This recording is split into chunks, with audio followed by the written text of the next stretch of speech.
Hello friends, இந்த வீடியோல நம்ம என்ன பார்க்க போறோம் அப்படினா Photoshop CC யோட system recommend.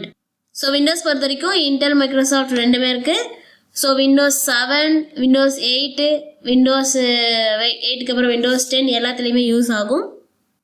RAM பொறுத்தவரையிலும் Windowsலயும் Macலயும் ரெண்டுத்துலயுமே 1GB RAM தேவைப்படுது மினிமம். Mac OS வந்து 10.7 க்கு மேல தான் இருக்கணும்.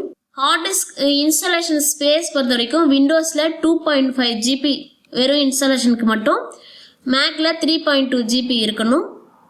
Additional free spaceம் வேணும். ஏன்னா நம்ம அதில் ஒர்க் பண்ணுறதுக்கு ஸ்டோரேஜ் ஆகிறதுக்கு ஃபைல்ஸ் எல்லாம் நம்ம எடுத்து யூஸ் பண்ணுறதுக்கு எல்லா ப்ராசஸ்க்கும் நமக்கு அடிஷ்னல் ஃப்ரீ ஸ்பேஸ் கண்டிப்பாக தேவை.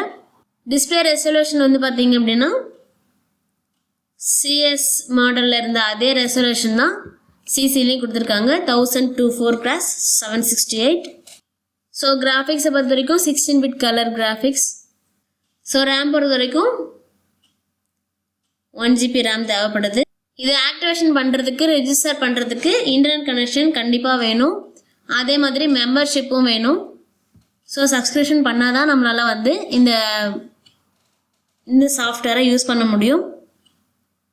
ஆன்லைன் சர்வீசஸ்க்கும் நமக்கு இன்டர்நெட் கனெக்ஷன் கண்டிப்பாக வேணும். ஸோ விண்டோஸ் மேக்ஸ் எதுவாக இருந்தாலும் ரெண்டுத்துக்கும் சேம் தான். ஸோ இதோட வீடியோ ஃபியூச்சர் வந்து 32-bit விண்டோஸில் யூஸ் ஆகாது. ஸோ ஆல்மோஸ்ட் எல்லோரும் 64-bit தான் யூஸ் பண்ணுவோம். ஸோ அதனால் அது ஒரு ப்ராப்ளமாக இருக்காது.